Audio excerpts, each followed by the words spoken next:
ஹalleluya. இந்த கர்த்தர் நமக்கு கொடுத்த தலைப்பு how to understand that we really know our God. நாம் தேவனை அறிந்திருக்கிறோம் என்பதை எப்படி கண்டுகொள்வது? How to understand that we really know our God. அதற்கு ஆதாரமாக யோவான் எழுதின சுவிசேஷம் 5ஆம் அதிகாரம் 24ஆம் வசனத்தை எடுத்து வைத்துக் கொள்ளுங்கள். யோவான் 5:24. Gospel according to St. John chapter 5 verse 24. என் வசனத்தை கேட்டு என்னை அனுப்பினவரை விசுவாசிக்கிறவனுக்கு நித்திய ஜீவன் உண்டு. அவன் ஆக்கினை தீர்ப்புக்கு உட்படாமல் மரணத்தை விட்டு நீங்கி ஜீவனுக்கு உட்பட்டிருக்கிறான் என்று மெய்யாவே மெய்யாவே உங்களுக்கு சொல்கிறேன். யோவான் 17:3 பார்க்கிறோம். ஒன்றான மேய்த்தவனாகிய உம்மையும் நீர் அனுப்பினவராகிய இயேசு கிறிஸ்துவையும் அறிவதே நித்திய ஜீவன். Very truly I tell you, whoever hears my word and believes him who sent me has eternal life and will not be judged, but has crossed over from death to life. Now this is eternal life, that they know you, the only true God, and Jesus Christ whom you have sent. ஒரு நிமிடம் கண்களை மூடுவோமா? இன்னும் உம்மை அறியணுமே, இன்னும் உம்மை அறியணுமே, இன்னும் கிட்டி சேரணுமே, இன்னும் கிட்டி சேரணுமே. பிரசன்னம் பிரசன்னம் தேவ பிரசன்னம், ஆஹா பிரசன்னம் பிரசன்னம் தேவ பிரசன்னம். ராஜாவும் பிரசன்னம் போதுமையா, எப்போதும் எனக்கு போதுமையா. ராஜாவும் பிரசன்னம் போதுமையா, எப்போதும் எனக்கு போதுமையா. ஆம் கர்த்தாவே, ஒன்றான மேய்த்தவனாகிய உம்மையும் நீர் அனுப்பினவராகிய இயேசு கிறிஸ்துவையும் அறிவதே நித்திய ஜீவனப்பா. இன்னும் கர்த்தாவே, நாங்கள் உண்மை அறிய வேண்டுமே, கிருபை தாங்கப்பா. இந்த நேரத்தில் கர்த்தாவே, ஆவியானவரே, எங்கள் ஒவ்வொருவருக்கூட இடைப்படுங்கப்பா. எங்கள் இருதயங்களுக்கு கர்த்தாவே நல்ல நிலங்களாக மாற்றுங்க ராஜா. விதிக்கப்படுகிற ஒவ்வொரு ஜீவனும் வாழமில்ல உம்முடைய வார்த்தையில் ஓமன்ற கர்த்தாவே, எங்களுடைய வாழ்க்கை எங்களுடைய பிள்ளைகளை வாக்கும் கர்த்தாவே, 100 மடங்கு பிறந்த கிருபை தாங்கப்பா. சிந்தனைகளை ஒருமைப்படுத்துங்கப்பா, ஒருமுகத்தின் ஆவியை கொடுங்கப்பா. கர்த்தாவே, நீங்க தான் கர்த்தாவே, ஆவியானவரே அப்பா எங்களோடு கூட இடைப்பட்டு கர்த்தாவே, ஜீவன வளைவுல வாசல் மட்டும் கர்த்தாவே கலந்து கிருபை தாங்கப்பா. துதி கனமை எல்லாத்தையுமே சேர்த்துறோம் இயேசு கிறிஸ்து நாமத்தில் நல்ல பிதாவே, ஆமென் ஆமென். என் வசனத்தை கேட்டு என்னை அனுப்பினவரை விசுவாசிக்கிறவனுக்கு நித்திய ஜீவன் உண்டு. அவன் ஆக்கினை தீர்ப்புக்கு உட்படாமல் மரணத்தை விட்டு நீங்கி ஜீவனுக்கு உட்பட்டுக்கிறான் என்று மெய்யாவே மெய்யாவே உங்களுக்கு சொல்கிறேன். ஒன்றான மேய்த்தேவனாகிய உம்மையும் நீர் அனுப்பினவராகிய இயேசு கிறிஸ்துவையும் அறிவதே நித்திய ஜீவன். தேவன் நம்மை படைத்தார். உலகம் தோன்றுவதற்கு முன்பதாகவே கிறிஸ்துவுக்குள் நம்ம எல்லாரையும் அவர் தெரிந்து கொண்டார். நம் ஒவ்வொருவரையும் தேவன் ஒரு பெரிய நோக்கத்தோடு அவர் படைத்திருக்கிறார். நம் ஒவ்வொருவரையும் அந்த நித்திய ஜீவனை அடைவதற்காகவே அவர் எல்லா விதமான கிருபையிலும் நமக்கு கொடுத்து வழிநடத்தி கொண்டு வருகிறார். முதலாம் மனிதனாகிய ஆதாம் பாவத்திலே விழுந்து அவருடைய பிரசனத்தை இழந்த பொழுது, மனுக்குலமே இந்த பாவத்திலே விழுந்த பொழுது, இந்த மனுக்குலத்தை பாவத்திலிருந்தும் சாபத்திலிருந்தும் வியாதிலிருந்தும் மீட்டுக் கொண்டு நித்திய ஜீவனை கொடுப்பதற்காக தேவன் பிதாவாகிய தேவன் ஒரு பெரிய திட்டத்தை தீட்டி தனது குமாரனான இயேசு கிறிஸ்துவை 2000 ஆண்டுக்கு முன்பதாக மனுஷகுமாரனாக அனுப்பி உங்களையும் என்னையும் மீட்டு ரட்சிப்பதற்காக, நித்திய ஜீவனை கொடுப்பதற்காக கல்வாரி சிலுவையிலே பலி கொடுத்தார்.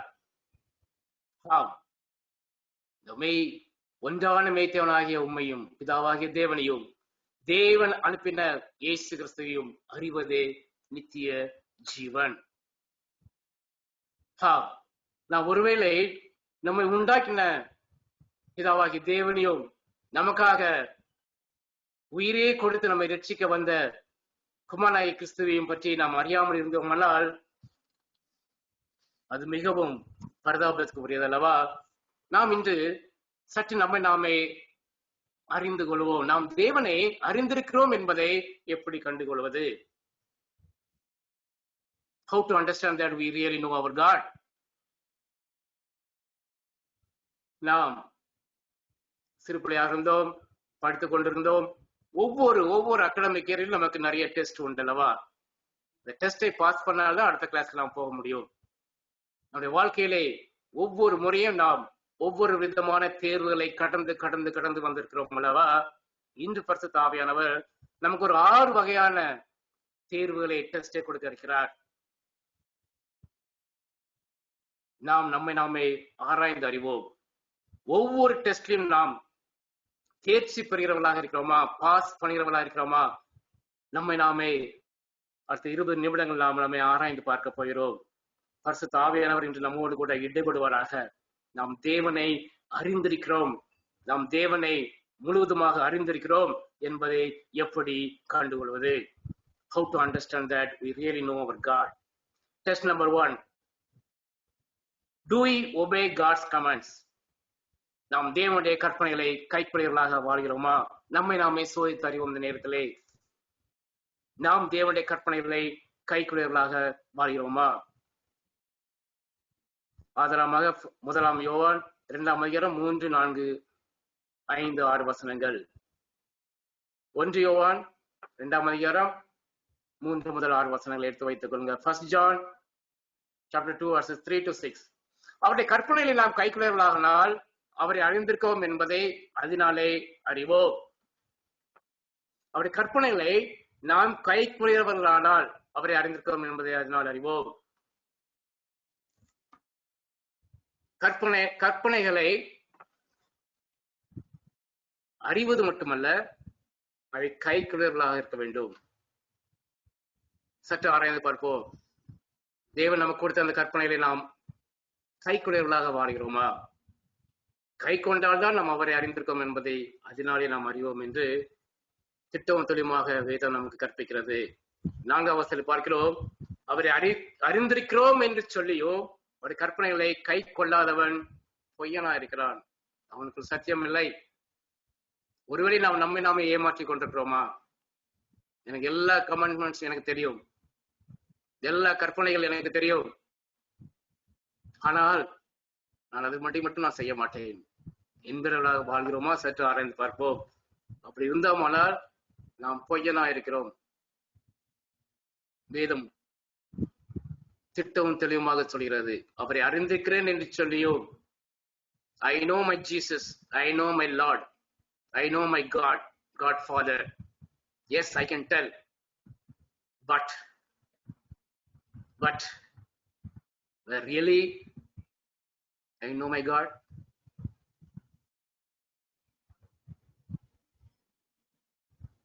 எப்படி கண்டுகொள்வது? இந்த டெஸ்டை நாம் பாஸ் பண்ணுவோமா? நாம் அவரை அறிந்திருக்கிறேன் என்று சொல்லியும் ஒரு கற்பனையை கை கொள்ளாதவனாக இருந்தால் நாம் பொய்யராய் இருக்கிறோம். நமக்குள் சத்தியம் இல்லை, உண்மை இல்லை. வெளியே ஒரு வாழ்க்கை, உள்ளே இன்னொரு வாழ்க்கை. மற்றவர்களுக்கு போதனை செய்கிறோம், நாம் இப்படி வாழ்கிறோம். ஆராய்ந்து பார்ப்போம். இந்த நேரத்திலே 5வது வசனம், அவருடைய வசனத்தை கைக்கொள்கிற இடத்தில் தேவ அன்பு மெய்யாக பூரணப்பட்டிருக்கிறோம், நாம் அவருக்குள் இருக்கிறோம் என்பது அதனாலே அறிந்திருக்கிறோம். நாம் அவருடைய வசனத்தின்படி நடந்தால், கை கொண்டால், தேவனுடைய அன்பு, அந்த அகாப்பை அன்பு நம்மிடத்திலே மெய்யாக பூரணப்பட்டு இருக்கும். எந்த விதமான சந்தேகமும் இல்லை. அழிந்து போகிற ஆத்துமக்களுக்காக நம்முடைய இருதயம் கதறும். சோர்ந்து போகிற ஆத்துமக்களுக்காக நம்முடைய இருதயம் கதறும். அந்த அன்பு, அகாப்பை அன்பு, தன்னலமற்ற அன்பு கடந்து வரும். எவ்வாறு கல்வாரி சிலுவிலே அவருடைய ஜீவனை கொடுக்கும் பொழுது அந்த அன்பு அந்த அன்பின் அகலம் ஆழம் உயரம் நீளம் அறிந்து கொள்ள முடியாத அளவுக்கு தேவனுடைய அன்பு இருக்கிறது. நாம் பாவிகளா இருக்கையிலே கிறிஸ்து நமக்காக மறுத்தினாலே தேவன் தம்முடைய அன்பை வெளிப்படுத்தினார் அல்லவா? அந்த அன்பு தன்னலமற்ற அன்பு, அகாப்ப அன்பு, ஈடு இணையற்ற அன்பு, எதையுமே எதிர்பார்க்காத அன்பு. அவருடைய வசனத்தை கைக்கொள்ளும் இடத்திலே அதே தேவனுடைய அன்பு மெய்யாய பூரணப்பட்டிருக்கும். நாம் ஒவ்வொருக்குள் இருக்கிறோம் என்பதை அதனாலே அறிந்து கொள்வோம். அதை அறிந்திருக்கிறோம். 6ஆம் வசனத்தில் பார்க்கிறோம், அவருக்குள் நிலைத்திருக்கிறது என்று சொல்கிறவன் அவர் நடந்தபடியே தானும் நடக்க வேண்டும். Let us introspect ourselves. நான் நம்மை சற்று சோதி தருவோமா? Where do we stand in this first test? Whether we'll pass or will fail. Let us introspect. நாம் நம்மை சற்று சோதி தருவோம். நம்முடைய வாழ்க்கை கிருபையாக இந்த 5 மாதங்கள் உயிரை கொடுத்திருக்கிறார். 6.5 லட்சம் மக்கள் இந்த உலகத்தை விட்டு கடந்து சென்று விட்டார்கள். மார்ச் மாதத்திலிருந்து ஜூலை 26ஆம் தேதி வரைக்கும். நாம் அவர்களை விட பரிசுத்தவான்கள் அல்ல. எந்த விதத்திலும் நாம் அவர்களை விட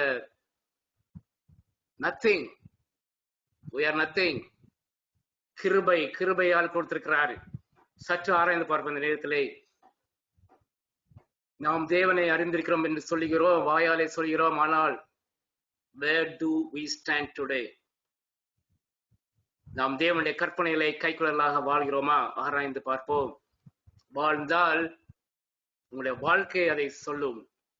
அந்த வசனத்தை கைக்குள்ள இடத்திலே தேவ அன்பு மெய்யாய் பூரணப்பட்டிருக்கும். வசனம் போய் சொல்லாது. ஜீவன் உள்ளது. தேவனுடைய வார்த்தை ஜீவன் உள்ளது. 1 யோவான் 2:5 ஜீவன் உள்ளது. நாம் அவருக்குள் இருக்கிறோம் என்பதை அதனாலே நாம் அறிந்திருக்கிறோம். அவருக்குள் நிலைத்திருக்கிறார் என்று சொல்கிறவன் அவர் நடந்தபடியே தான் நடக்க வேண்டும். ஹல்லேலூயா. சற்று ஆராய்ந்து பார்ப்போம். இந்த நேரத்திலே நேற்று வரைக்கும் நடந்த வாழ்க்கையை மறந்து விடுங்கள். நம்மை ஆராய்ந்து பார்ப்போம் என்று ஒப்புக் கொடுப்போமா? The first test is very clear. Do we really obey God's commands? நாம் தேவனுடைய கற்பனைகளை கைக்குள்ளலாக வாழ்கிறோமா? அடுத்ததாக test number 2. Do we love our neighbors? Simple test. நாம் பிறரை நேசிக்கிறவர்களாக வாழ்கிறோமா? 1 யோவான் 2:7. 1 John chapter 2 verse 7. சகோதரரே, நான் உங்களுக்கு புதிய கற்பனை அல்ல, ஆதி முதல் நீங்கள் பெற்றிருக்கிற பழைய கற்பனையை எழுதுகிறேன். அந்த பழைய கற்பனை நீங்கள் ஆதி முதல் கேட்டிருக்கிற வசனம் தானே. அது எந்த பழைய கற்பனை என்று பார்க்கும் என்றால், வேதத்துல பார்க்கும்போது லேவியராகமத்தை எடுத்து வைத்துக் கொள்ளுங்க. லேவியராகமம் 19ஆம் அதிகாரம் 18ஆம் வசனம். Leviticus chapter 19 verse 18. பலிக்கு பலி வாங்காமலும் உன் ஜனபுத்திரர் மேல் பொறாமை கொள்ளாமலும் உண்டியலில் நம்புகிறது போல பிறனிலும் அன்பு கூர்வாயாக நான் கர்த்தர். கண்ணுக்கு கண் பல்லுக்கு பல் என்று வாங்காதீர்கள். பலிக்கு பலி வாங்காதீர்கள். அவன் அப்படி செய்தான், நான் இப்படி செய்தேன். Don't do that. உன் ஜனபுத்திரர் மேலே பொறாமை கொள்ளாதே. உன்னில் அன்பு கூறுவது போல பிறனிலும் அன்பு கூர்வாயாக. பழைய கற்பனை.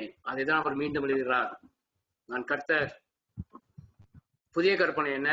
1 யோவான் 2:8. நான் புதிய கற்பனையும் உங்களுக்கு எழுதுகிறேன், அது அவருக்குள்ளும் உங்களுக்குள்ளும் அது மெய்யாயிருக்கிறது. 1 யோவான் 2:8 மேலும் நான் புதிய கற்பனை உங்களுக்கு எழுதுகிறேன், அது அவருக்குள்ளும் உங்களுக்குள்ளும் மெய்யாயிருக்கிறது. மத்தேயு 5:43-45 எடுத்து வைத்துக் கொள்ளுங்கள். கர்த்தராகிய இயேசு கிறிஸ்து இந்த மலைப்பிரசங்கத்திலே அவர் இந்த புதிய கற்பனையை கொடுக்கிறார். நீ உனக்கு அடுத்தவனையே சிநேகித்து உன் சத்துருவை பகைப்பாயா என்று சொல்லப்பட்டதை கேள்விப்பட்டிருக்கிறீர்கள்.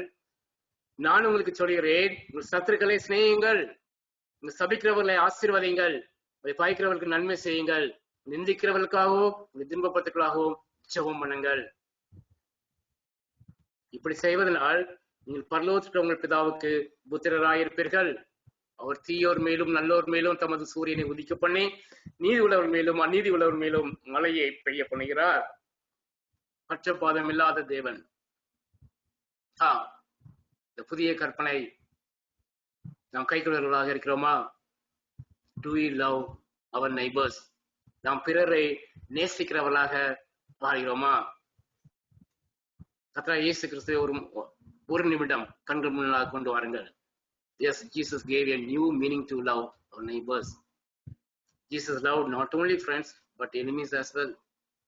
நாம் நம்மை பகைக்கிறவர்களை நேசிக்கிறவர்களாக வாழ்கிறோமா? Yes, Jesus loved not only good people but those who persecuted him as well. தன்னை பாடுக்கு உட்படுத்தினவர்களையும் அவர் நேசித்தார். இதாவே இவளுக்கு மன்னியும் தாங்கள் செய்கிறது என்று அறியாதிருக்கிறார்களே என்று வேண்டுதல் செய்தார் கல்வாரி சிலுவையிலே. நம்முடைய வாழ்க்கை எப்படிப்பட்டதா இருக்கிறது? Jesus loved not only the righteous but the sinners as well. பாவிகளையும் நேசித்தார் அல்லவா? நாம் பாவிகளை ஒதுக்குகிறவர்களாக வாழ்கிறோமா? அருவருப்பாக பார்க்கிறோமா? நேசிக்கிறோமா? ஆராய்ந்து பார்ப்போம். Yes, Jesus loved not only the clean but the lepers as well.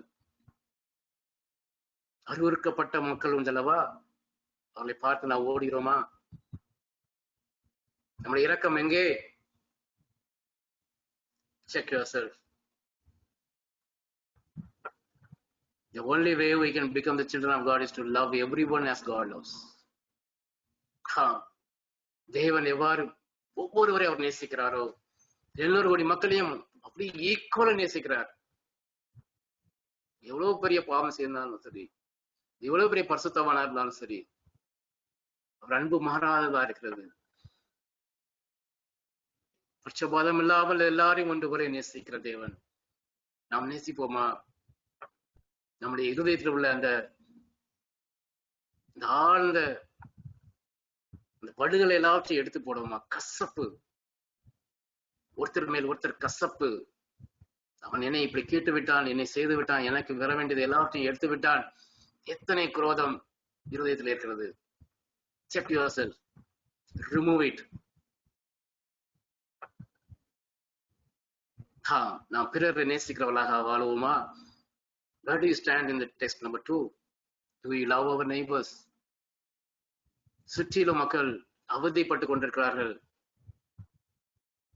அவர்களுக்காக நாம் என்ன செய்து கொண்டிருக்கிறோம்? ஜெபிக்கிறோமா? வேண்டிய உதவிகளை செய்கிறோமா? ஆறுதலான வார்த்தைகளை சொல்கிறோமா? Just check yourself. நாம் பிறனை நேசிக்காவிட்டால் தேவனை நாம் அறியோம் ஏனென்றால் தேவன் அன்பாகவே இருக்கிறார். If we do not love, then we do not know God, for God is love. அவர் அன்பாக இருக்கிற போல நாமும் அன்புள்ளவர்களாக வாழ்வோமா? 2:9 பார்க்கிறோம். ஒளியிலே இருக்கிறேன் என்று சொல்லியும் தன் சகோதரனை பகைக்கிறவன் இதுவரைக்கும் இருளிலே இருக்கிறான். நான் ஒளியிலே இருக்கிறேன் என்று நாம் சொல்கிறோம், ஆனால் நம்முடைய சகோதரனிடத்தில் நாம் அன்பு செலுத்துவர்களாக வாழ்கிறோமா? சற்று ஆராய்ந்து பார்ப்போம்.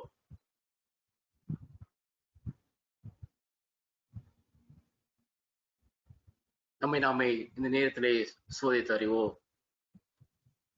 நாம் பிறரை நேசிக்கிறவர்களாக வாழ்கிறோமா? Check yourself. Test number 3. Do we have faith in God?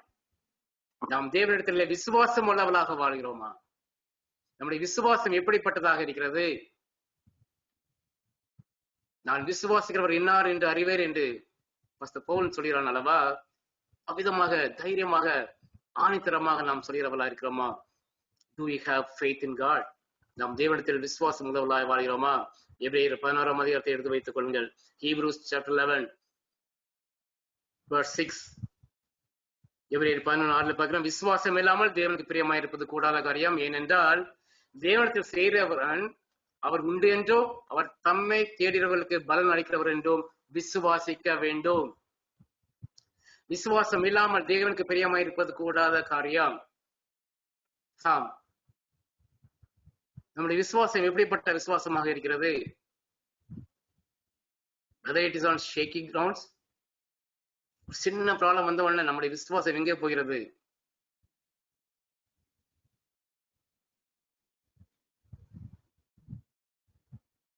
தேவனிடத்தில் சேர்கிறவன் அவர் உண்டு என்று அவர் தம்மை தேடியவர்களுக்கு பலன் அளிக்கிறார் என்று விசுவாசிக்க வேண்டும்.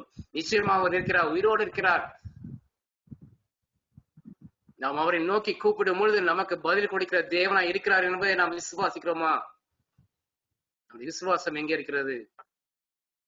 மனிதர்கள் மேலே இருக்கிறதா, தேவன் மேலே இருக்கிறதா? எபிரேயர் 11:33-36 பார்க்கும்பொழுது, விசுவாசத்தினாலே அவரின் ராஜ்யங்களை ஜெயித்தார்கள், நீதியை நடப்பித்தார்கள், வாக்குத்தத்தங்களை பெற்றார்கள், சிங்கங்களின் வாய்களை அடைத்தார்கள், விசுவாசத்தினாலே அக்னியின் உக்கிரத்தை அவித்தார்கள், பட்டை கற்குக்கு தப்பினார்கள், பலவீனத்திலே பலன் கொண்டார்கள், யுத்தத்திலே வல்லவர்களானார்கள், அந்நியுடைய சேனைகளை முறியடித்தார்கள். விசுவாசத்தினாலே ஸ்திரீகள் சாக கொடுத்த தங்களுடையவர்களை உயிரோடு எழுந்திருக்க பெற்றார்கள். வேறு சிலர் மேன்மையான உயிர்த்தெழுதலை அடையும்படிக்கு விடுதலை பெற சம்மதியாமல் பாதிக்கவும் பட்டார்கள். நாம் கடினமான சூழ்நிலையை கடந்து செல்லும்போது நம்முடைய விசுவாசம் எப்படிப்பட்டதாக இருக்கிறது?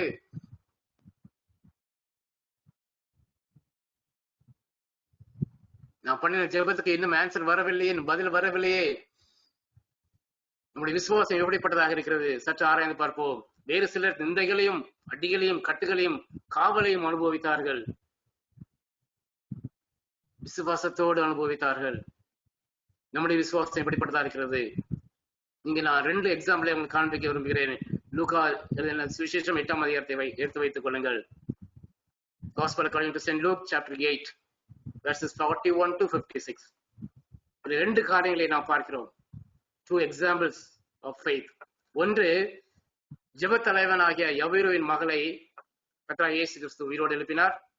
2வது, அதே டைம்ல 12 வருஷமாய் பெரும்பாலுள்ள ஒரு ஸ்திரியை இங்கே குணமாக்குகிறார்.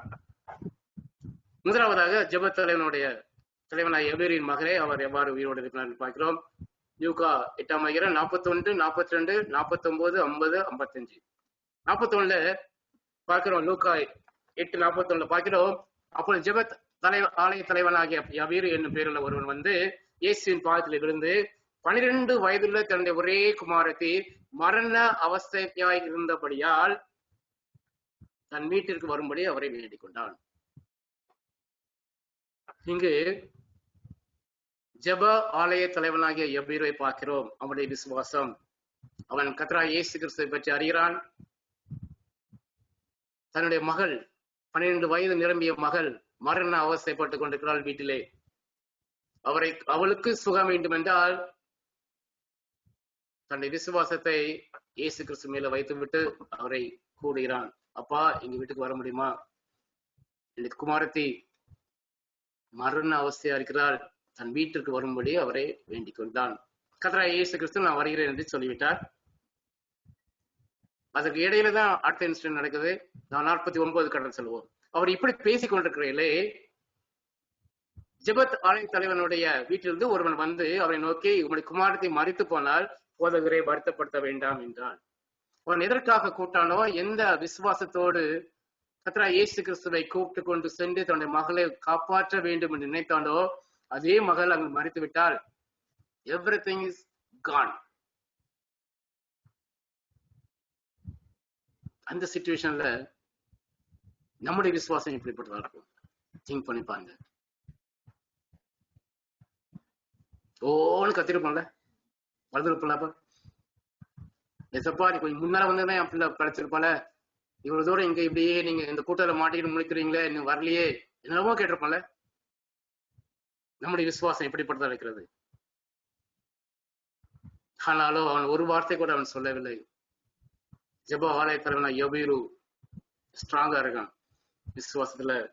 அதை உணர்கிறார் கர்த்தராகிய இயேசு கிறிஸ்து. 50வது சொல்கிறார், இயேசு அதை கேட்டு, இவர் சொன்னதை கேட்டு, பயப்படாத, விசுவாசம் உள்ளவனாயிரு, அப்பொழுது அவள் ரட்சிக்கப்படுவாள். இன்றும் அவர் நம்ம கூட இதுதான் சொல்கிறார். ஒருவேளை நான் கடினமான பாதை வழியா கடந்து சென்றிருக்கலாம், எல்லா ஹோப்பும் போயிட்டு, we are on the end, dead end, ஒன்றுமே இல்லை லைஃப்ல. We can't come out of this. There may be a situation for you today. இயேசு உங்கள்ட்ட சொல்றாரு, பயப்படாத, பயப்படாத, விசுவாசம் உள்ளவனாயிரு, விசுவாசம் உள்ளவனாயிரு. நம்முடைய விசுவாசம் எப்படிப்பட்டதா இருக்கிறது? அலைக்கழிக்கப்பட்ட விசுவாசமா இருக்கிறதா? Check yourself. வானத்தையும் பூமியை உண்டாக்கின கர்த்தரிடத்தில் விசுவாசம் இருக்கிறதா? நமக்கு உயிரை கொடுத்த தேவனிடத்தில் விசுவாசம் உள்ளவரா இருக்கிறோமா? அவரன்றி ஒரு அணு கூட அசையாது என்று அவர் மேலே நம்முடைய விசுவாசத்தை வைத்திருக்கிறோமா? உலகமே நமக்கு எதிராக இருக்கலாம், நம்முடைய சூழ்நிலைகள் எல்லாம் நமக்கு அகேன்ஸ்டா இருக்கலாம், பயங்கர காய்ச்சல், எல்லா விதமான அறிகுறி. விசுவாசம் எங்கே? கர்த்தர் சொல்கிறார் என்று பார்த்து, பயப்படாத மகளே, மகனே, பயப்படாத, விசுவாசம் உள்ளவனாயிரு. என்னை அன்றி ஒரு அணுவும் அசையாது. அப்பொழுது அவள் ரட்சிக்கப்படுவாள். 55ஆம் வசனத்தில் பார்க்கிறோம், உயிரோடு இருக்கிறார். அப்பொழுது அவள் உயிரை திரும்ப வந்தது. உடனே அவள் எழுந்திருந்தால் அவருக்கு ஆகாரம் கொடுக்க கட்டளையிட்டார். அடுத்த எக்ஸாம்பிள், 12 வருஷமாய் பெரும்பாடுள்ள ஒரு ஸ்திரீயை குணமாக்குகிறார். அதே லூக்கா 8, 43, 44, 48. அப்பொழுது 12 வருஷமாய் பெரும்பாடு உள்ளவராயிருந்து தன் ஆசிரியரெல்லாம் வைத்திருக்கு செலவழித்தும் ஒருவனாலும் சொந்தமாக்கப்படாத ஒரு ஸ்திரீ 44ஆம் வசனத்தில் பார்க்கிறோம், அவருக்கு பின்னாக வந்து அவருடைய வஸ்திரத்தின் ஓரத்தை தொட்டால் உடனே அவருடைய பெரும்பாடு நின்று போயிட்டு. 12 வருடங்கள் பெரும்பாடு உள்ள ஒரு ஸ்திரீ, ஆஸ்தியை அவர் அழித்து விட்டாள் வைத்திருக்கு கொடுத்து. அவள் கேள்விப்படுகிறாள் இயேசுவை குறித்து, விசுவாசத்தை வைக்கிறாள். எவ்வளவு பெரிய கூட்டம்! அவரை பார்க்க முடியுமா? முடியாது. பேச முடியுமா? முடியாது. அவ்வளவு பெரிய கூட்டம். ஆனாலும் நான் எப்படியாவது போய் அவருடைய வஸ்திரத்துல ஒரு தொட்டா கூட போதும், நிச்சயமாக அவர் எனக்கு சுகத்தை கொடுப்பார் என்று விசுவாசித்தால், நம்பினால் வருகிறாள்.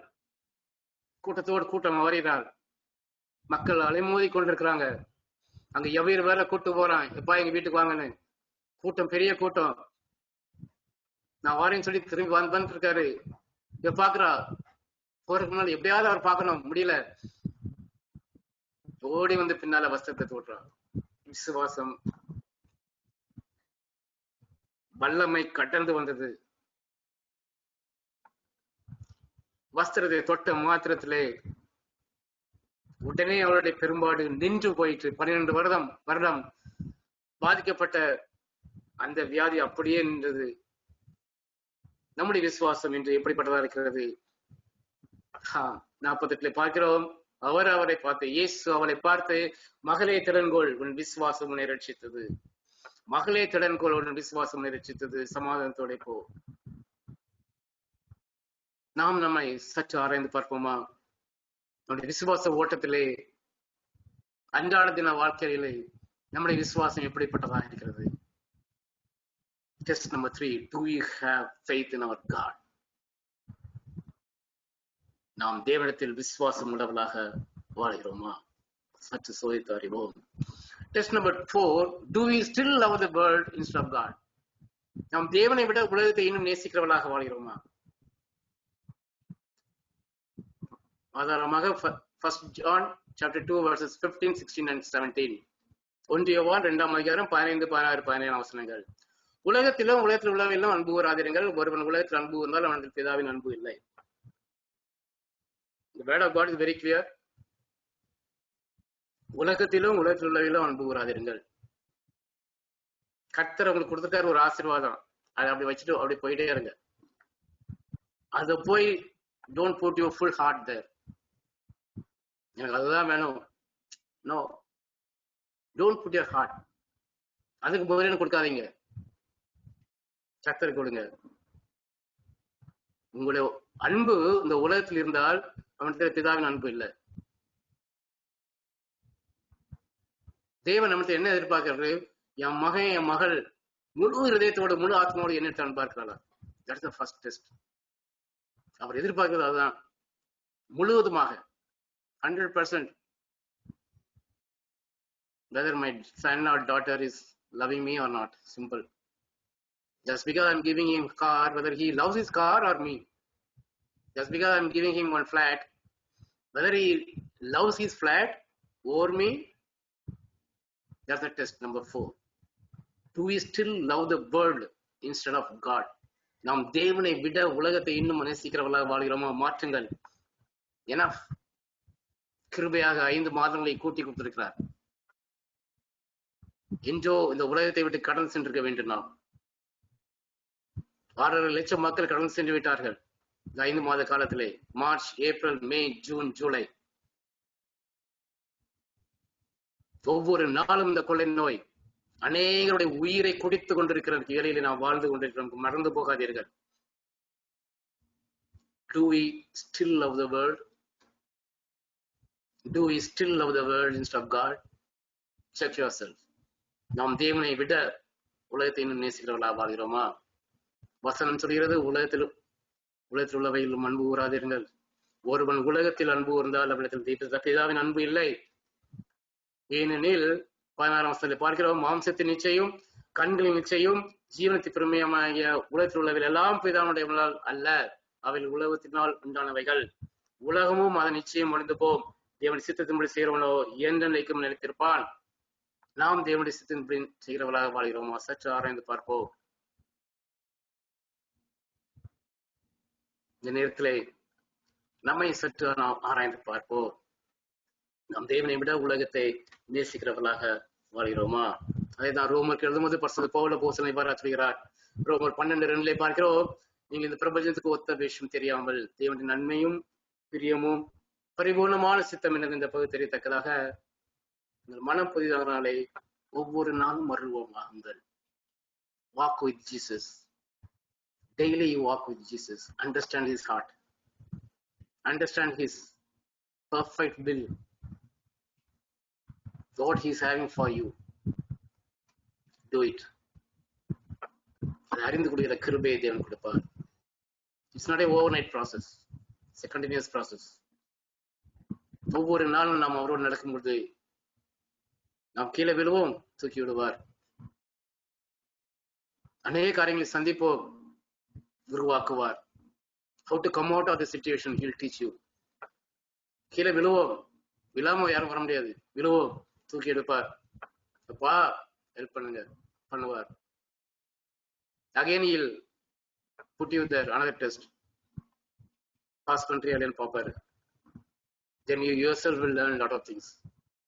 The next time you'll be more careful, you will not fall. Again he'll take you to the next level. Again he'll take you to the next level. உன்னை அப்படியே பரிசுத்தமாக்குவார். உருவாக்கி கொண்டே வருவார். உன்னுடைய வாழ்நாள் முழுவதும் அவர் உருவாக்குவார். ஏனோக்கு 300 ஆண்டுகள் தேவனோடு சஞ்சரித்தான். தேவனோடு சஞ்சரித்தான்.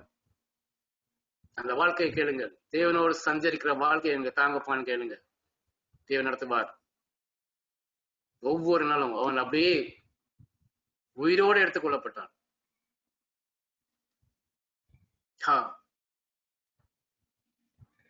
பிரபஞ்சத்துக்கு ஒத்த வேஷம் தெரியாமல், உலகத்துக்கு ஏத்த வேஷம் தெரியாமல் தேவனுடைய நன்மையும் பிரியமும் பரிமாண சித்தம் இந்த பகுத்தறித்ததாக மனம் புதிதானாலே ரூபமாகுங்கள். 3 காரியங்களை விட்டு விலகுங்கள். Do not be attached to the world. Reject and stand against the bad systems, bad society, bad government. வெளியே வந்துருங்க. If your heart says it is bad, don't do that. Reject and stand against the bad systems, bad society. Do not love the sinful system of the world. எல்லாம் தெரியுது பாவம், ஆனா உலகத்துல எல்லாரும் அதான் செய்யறான், எல்லாம் அதான் போய் விடுறான். Don't do that. Stay away from 3 things. Do not be attached to the world. உன் ஹார்ட் அங்க வைக்காத.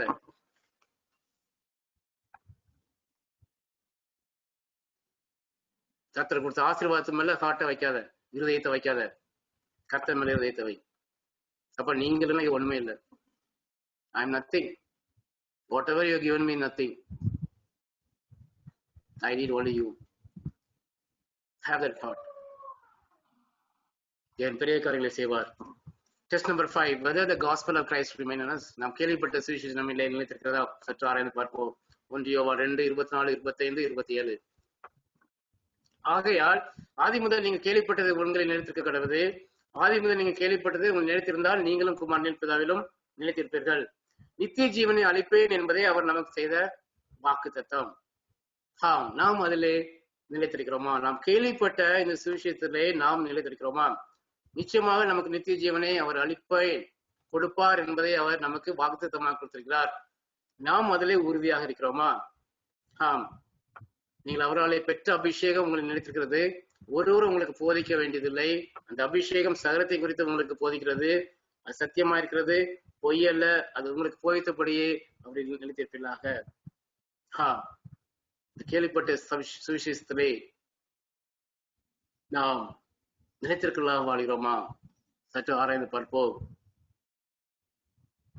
வாக்குத்தத்தம் சொன்னவர் உண்மை உள்ளவர், வாக்குத்தத்தை கொடுத்தவர் உண்மை உள்ளவர். நிச்சயமாக நமக்கு நித்திய ஜீவனை கொடுப்பார். நாம் அதிலே நிலைத்திருக்க வேண்டும்.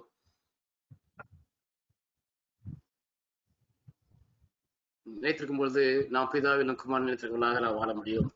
கடைசியாக, whether we remain in Christ, நாம் கிறிஸ்துவை நிலைத்திருக்கிறோமா?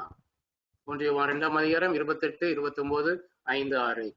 1 John chapter 2 verses 28, 29 and 5 and 6. இப்படி இருக்க பிள்ளைகளே, கிறிஸ்து வெளிப்படும் போது நாம் அவர் வருகையில் அவருக்கு முன்பாக வெட்கப்பட்டு போகாமல் தைரியம் உள்ளவராயிருக்கும்படிக்கு அவர்களை நிலைத்திருங்கள். 29 பார்க்கிறோம், அவர் நீதி உள்ளவராயிருக்கிறார் என்று உங்களுக்கு தெரிந்திருப்பதனால் நீதியை செய்கிறவனும் அவர்களை பிறந்தவன் என்று அறிந்திருக்கிறீர்கள். நீதியும் நியாயத்தையும் செய்கிறவர்களாக நாம் வாழ்கிறோமா? நாம் கிறிஸ்துவில் நிலைத்திருக்கிறதை எப்படி அறிந்து கொள்வது? கிறிஸ்து வெளிப்படும் போது நம்மளுடைய வருகையிலே அவர் முன்பாக வெட்கப்பட்டு போகாமல் தைரியம் உள்ளவர்களாக இருக்கும்படிக்கு அவரிலே நிலைத்திருங்கள். அவர் நமக்கு காண்பித்த அந்த வழியிலே நிலைத்திருங்கள். நம்ம சொல்லிக் கொடுத்த அந்த பாடத்திலே நம்முடைய வாழ்க்கையை நாம் நடத்துவோம், கைப்பற்றிக் கொள்வோம், அதன்படி நம்முடைய வாழ்க்கையை நடத்துவோம். அவர் நீதி உள்ளவராக இருக்கிறது என்று உங்களுக்கு தெரிந்திருப்பதனால் நீதியை செய்கிறவன் எவ்வளவு அவரிலே பிறந்தவன் என்று அறிந்திருக்கிறீர்கள். நீதியும் நியாயத்தையும் செய்கிறவர்களாக நாம் வாழ்கிறோம். அன்றாட வாழ்க்கையை நாம் சற்று ஆராய்ந்து பார்ப்போம். நம்முடைய வாழ்க்கை எப்படிப்பட்டதா இருக்கிறது? நம்முடைய இருதயத்துக்கே தெரியும் நாம் செய்யறது சரியில்லை என்று. அப்படிப்பட்ட காரியங்கள் நாம் செய்கிறோமா? நிறுத்துங்கள். கிறிஸ்து நீதி உள்ளவராக இருக்கிறது என்று உங்களுக்கு தெரிந்திருப்பதனால் நீதியை செய்கிறவன் எவ்வளவு அவரிலே பிறந்தவன் என்று அறிந்திருக்கிறோம். 5ஆம் வசனத்தை பார்க்கிறோம், அவருடைய வசனத்தை கைக்குள்ளும் இடத்தில் தேவ அன்பு மெய்யா பூரணப்பட்டிருக்கும். நாம் அவருக்குள் இருக்கிறோம் என்பதை அதனாலே அறிந்திருக்கிறோம். அவருக்குள் நிலைத்திருக்கிறேன் என்று சொல்கிறவன் அவர் நடந்தபடியே தான் நடக்க வேண்டும். நாம் கிறிஸ்துவில் நிலைத்திருக்கிறோமா? சற்று ஆராய்ந்து பார்ப்போம். 1 யோவான் 4ஆம் அதிகாரம் 15-16 வர பார்க்கிறோம். இயேசுவானவர் தேவனுடைய குமாரன் என்று அறிக்கைப்படுகிறவன் எவனோ அவனில் தேவன் நிலைத்திருக்கிறார், அவனும் தேவனிலே நிலைத்திருக்கிறான். இயேசுவானவர் தேவனுடைய குமாரன் என்று அறிக்கைப்படுகிற இடத்திலே தேவன் நிலைத்திருக்கிறார், அவனும் தேவனிலே நிலைத்திருக்கிறான். தேவன் நம்மில் வைத்திருக்கிற அந்த அன்பை நாம் அறிந்து விசுவாசிக்கிறோம். தேவன் அன்பாகவே இருக்கிறார். அன்பில் நிலைத்திருக்கிறவன் தேவன் நிலைத்திருக்கிறான், தேவனும் அன்பிலே நிலைத்திருக்கிறார். 1 யோவான் 4:14 பார்க்கிறோம், தேவன் நம்மில் வைத்திருக்கிற அந்த அன்பை நாம் அறிந்து விசுவாசித்திருக்கிறோம். தேவன் அன்பாகவே இருக்கிறார். அன்பில் நிலைத்திருக்கிறவன் தேவனை நிலைத்திருக்கிறான், தேவனும் அவனை நிலைத்திருக்கிறார். நாம் அன்புள்ளவர்களாக வாழ்கிறோமா? சற்று ஆராய்ந்து பார்ப்போம். வாழும் பொழுது நிச்சயமாக நாம் கிறிஸ்துவிலே நிலைத்திருக்கிற வாழ்க்கையெல்லாம் வாழ முடியும். என் வசனத்தை கேட்டு என்னை அனுப்பினவரை விசுவாசிக்கிறவனுக்கு நித்திய ஜீவன் உண்டு. அவன் ஆக்கினைக்கு தீர்ப்படாமல் மரணத்தை விட்டு நீங்கி ஜீவனுக்கு உட்பட்டிருக்கிறார் என்று மெய்யாவை சொல்லிட்டு சொன்னார் அல்லவா? இந்த ஒன்றான மேய்த்தவளாகிய உண்மையும் நீ அனுப்பினவராகிய இயேசு கிறிஸ்துவை அறிவதே நித்திய ஜீவன். நாம் நம்முடைய தேவனுடைய கற்பனை கைக்கிறவர்களாய், நாம் பிறரை நேசிக்கிறவர்களாய், நாம் தேவனத்துல விசுவாசம் உள்ளவர்களாய், தேவனை விட உலகத்தை இன்னும் நேசிக்கிறவர்களாய் வாழாமல் கேள்விப்பட்ட சுவிசேஷம் நம்மளை நிலைத்திருக்கிறதாய், நாம் கிறிஸ்துவில் நிலைத்திருக்கிறவர்களாய் வாழும்பொழுது நிச்சயமாக கிறிஸ்து வெளிப்படும் போது நாம் ஒரு வருடைகளே அவருக்கு முன்பாக வெட்கப்பட்டு போகாமல் தைரியம் உள்ளவராக இருக்கும்படிக்கு அவர் நிச்சயமாக கிருபை செய்வார். கண்களை மூடுவோமா? நல்ல பிதாவே, இந்த அருமையான வார்த்தைக்காக கோடான கோடி நன்றி அப்பா. நாம் கர்த்தாவே, என் வசனத்தை கேட்டு என்னை அனுப்பினவரை விசுவாசம் நித்திய ஜீவன் என்று சொன்னீங்களப்பா. ஒரே மெய்த்தேவனாக உண்மையும் அப்பா, நீங்க உலகத்துக்கு அனுப்பின உங்களுக்குமான இயேசு கிறிஸ்துவின் பற்றி அறிவே நித்திய ஜீவன் என்று கற்றுக் கொடுத்தீங்களப்பா. அதை உணர்ந்தவர்களா கர்த்தாவே நம்மளுடைய வாழ்க்கை வாழ கிருபை தாங்கப்பா. தாங்க கர்த்தாவே, அப்பா உங்களுடைய கற்பனை கர்த்தாவே கைக்குள்ளாக வாழ்ந்து கர்த்தாவே, அப்போ நாங்கள் எங்களை நேசிக்கிற கூட கர்த்தாவே, பிறனையும் கர்த்தாவே, எங்க சகோதரனையும் கர்த்தாவே, நெய்பர்ஸையும் கர்த்தாவே நேசிக்கிறவர்களாக வாழ கிருபை தாங்கப்பா. ஆவிக்குரிய வாழ்க்கையில கர்த்தாவே ஒவ்வொரு நாளும் கர்த்தாவே நாங்கள் வளர்களாக வாழ கிருபை தாங்கப்பா. உலகத்தில் உள்ளவர்கள் கர்த்தாவே நாங்கள் நேசிக்காமல் கர்த்தாவே உண்மை நேசிக்கிற உமக்கு முதலிடம் கொடுக்கிற கிருபை கொடுங்கப்பா. கர்த்தாவே நாம் பெற்ற அந்த சுவிசேஷத்தை கத்தாவே, இந்த ரட்சிப்பின் அனுபவத்தை கத்தாவே, ஒவ்வொரு நாளும் கத்தாவே புதுப்பித்து நடக்கிறவளாக வாழும் கிருபை தாங்கப்பா.